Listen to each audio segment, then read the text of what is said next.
Hello and welcome to the In the Money Players podcast. This is our show for Monday, July 20th. Probably dropping over the weekend here. Maybe seeing this on Sunday morning. We are recording it on Friday morning.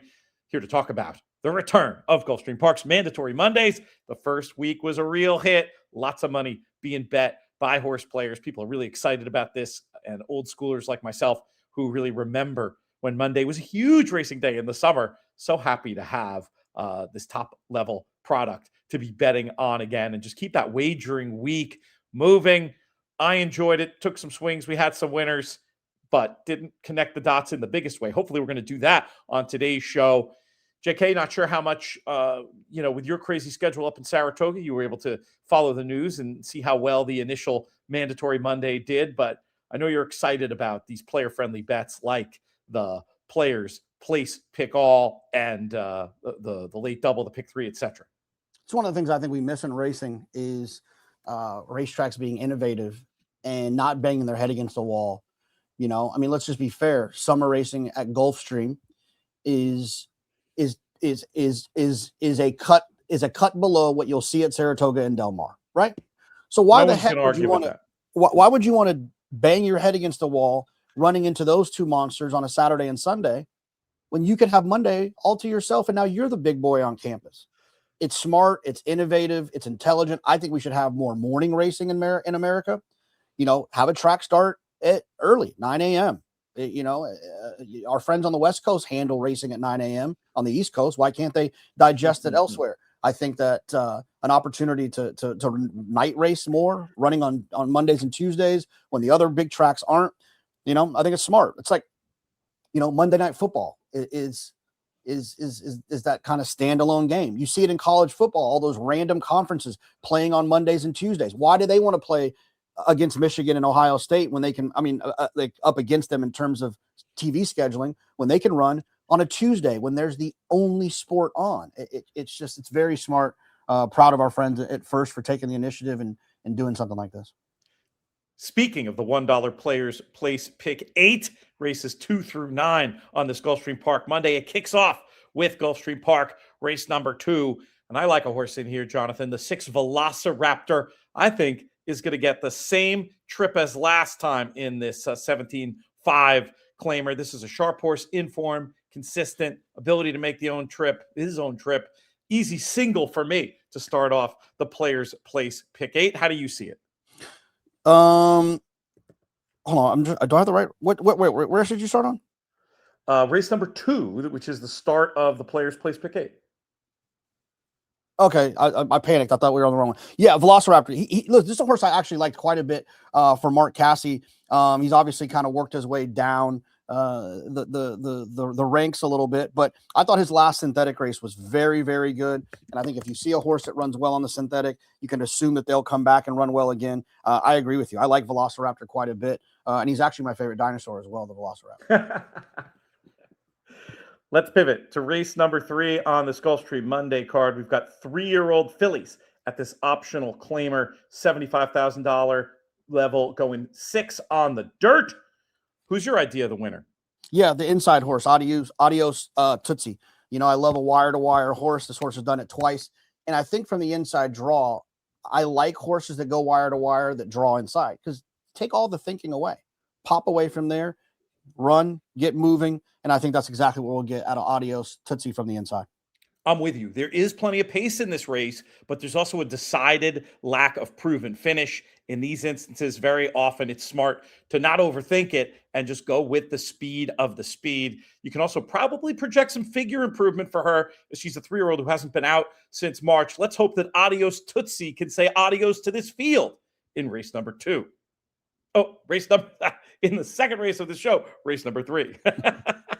One of these we're going to get smooth. I swear. We're trying to do these for folks. We'll give you a sausage made thing for those of you listening or watching this live. We're trying to make it so the race discussions can be easily plucked out and popped up on social media. So far, we're 0 for 2, but it's going to get better, I promise. Race number 4 up next, Jonathan. We move to the synthetic, going 1 mile and a 16th at the optional, claiming 20 starter allowance level. What do you like in here? Yeah, I like Give Me Liberty. I thought the horse ran very well last time on the synthetic. He's back on the synthetic. I actually thought his last 2 races were pretty good. And I think the horse is overachieving, right? He was 9-1, 12-1 in those 2 starts, and he's run first and second in those. So a horse who's getting better. The public hasn't quite got him right. If they let him slip away at a little bit of price this time, I don't think he'll be as long as he was the last 2 times. But give me Liberty drawn outside on the synthetic. Liberty for JK. I'll go with the horse that's beaten him 4 times. The old warrior, number 3, Long Branch Lou. This horse has a winning attitude, form that ties in with a few of these, including Give Me Liberty. I need him on tickets. I also think that Safi Joseph's number 6, Peace Through Strength, is one worth keeping on side where possible. Flow move up from the last 2 runs, being right up on red-coated Timeform US fractions here off an 88-day layoff. Hoping Safi Joseph gets him to settle just a little. If he does, he might be able to take another step forward. I'm all about the 3 and 6. I do like Jonathon 7 for underneath as well. Let's go to race number 5 on the Gulfstream Monday card. We go the flying 5 furlongs for race number 5. We've got 2-year-old state-bred maiden special weights. Not a lot of form to go on in this spot, but I did some digging on pedigrees, and the 2 that I came up with primarily were the 3, Sum of Success, Barnes going well, Sire very solid first time out in terms of numbers for win-win-win. And both siblings hit the board on debut, which I thought was interesting. The 5-runner, Thanks Charlie, Roadster, is off to a great start with the debut types, 5 for 16. Chapman flying at the meet as well. And then anytime I see a race like this where you have so much unexposed form and one who's run, if the one who's run has run decently, I want to keep on side. That's the one Strike. That could be an edge. Just that little experience edge might be enough to get him to the winner's circle. 3, 5, and 1 for me. What do you like? Yeah, I thought Easy David was interesting. Horses drawn outside. The work seemed to be pretty quick. If you look, he's got some consistent 4 furlong works. He was the one I was going to take a shot with. The horse on the inside, Strike, obviously is great for that kind of place pick all right. He's got the experience. He's likely the type that's going to pop away from there and make some sort of a run, hit the board, maybe run first or second. But he's going to be a pretty short price, I would imagine, because he's the one that has figures to lean on. Give me a firster. I'll try Easy David. Race number 6 is the start of the 50-cent late pick 4, a turf allowance race going a mile for these 3 and up tights. I thought that Ironside's the one was maybe just a little bit better than he looks. Got caught closing into a slow pace last time, and then 2 back I thought just did way too much too soon. Kind of needs the Goldilocks trip this time around where the rider times things just right, but I'll take a chance that's going to happen with the 1 Ironsides. What numbers will be on your tickets? Yeah, I'm going to take the 2 Paris Surprise, excuse me. I didn't love the last 2 races, big prices, but horse was 66-1 and 15-1. Horse wasn't supposed to run all that great. Gets back to Lasix, and if you look 3 races back, his best race he's ever run was going a route of ground on the grass with Lasix. So I'm hoping we can get back to that race, the 2 Paris Surprise.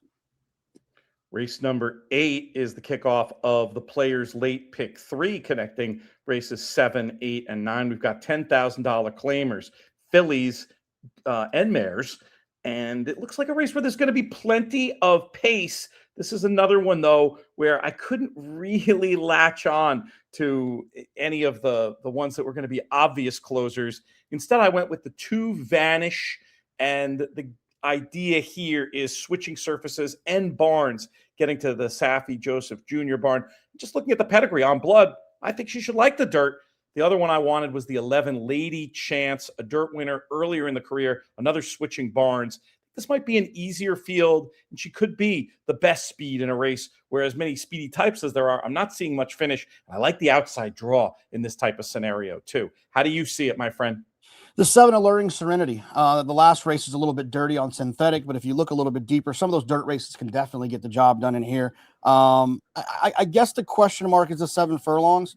But I do think the horse's style, the figures compared to some of these other horses, the horse's in form, been running. I trust that as well. The 7 Alluring Serenity to me feels like one you could trust. The $5 Players Late Double kicks off in race number 8. $6,500 claimers going a mile on the dirt here. The 2, Zozan, I thought was interesting off the claim after being caught way out of position last time and still running well. And the 3, Jade's J, I was interested in. Got a few angles here, surface switch, drop. The form of the barn is a little worrisome, but we know that can change in a hurry. 2 and 3 for me in race number 8. Who do you want to start off this players late double? Yeah, Brother Brad. I like switching to Jose D'Angelo, a horse that has some good races prior to being with Jose D'Angelo. I think it's an improvement in the trainer change. I think Jose does an outstanding job. The horse is drawn to the outside. Horse has been claimed the last 3 times. I always like to see a horse who's popular in the claim box. It means there's something there that a lot of trainers can agree on. And I'll go with the 7, Brother Brad, in the 8th. Brother Brad to get it done for JK.